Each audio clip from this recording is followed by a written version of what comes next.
First চলে গেছি, এখনো কেউ আসেনি, আমাদের এইচআরও আসেনি, এইচআর সবার ফার্স্ট আসে, এখনো আসেনি। তাড়াতাড়ি ব্যাকপ্যাক রেখে কম্পিউটার খুলে ফেলি। ইয়ো লাঞ্চ টাইম, খাওয়া দাওয়া করতে হবে, কিন্তু যেহেতু আমি আজকে সকালবেলা ভাত খেয়ে এসেছি তাই আবার এখনো খিদে পাইনি, একটু পর খাবো, এখনো খিদেটা ঠিক পাইনি।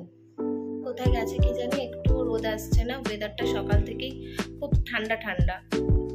2টো বেজে গেছে, এখনো কিছু আসেনি, আমি খেয়ে নিই, খিদে পাইনি।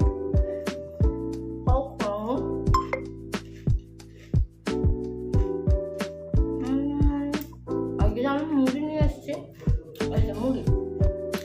কালকে ভাবছি আমি নিজে নিজে একটু চাউমিন বানিয়ে আনবো, চাউমিন বানিয়ে খাবো। আমি খেয়ে নিই। তো কাজবাজ কমপ্লিট, এবার বাড়ি যাওয়ার পালা। আর বেশি বকবক নয়, সোজা বাড়ি। চলো টাটা, আজ এই পর্যন্তই, দেখা হচ্ছে পরের ভিডিও। টাটা।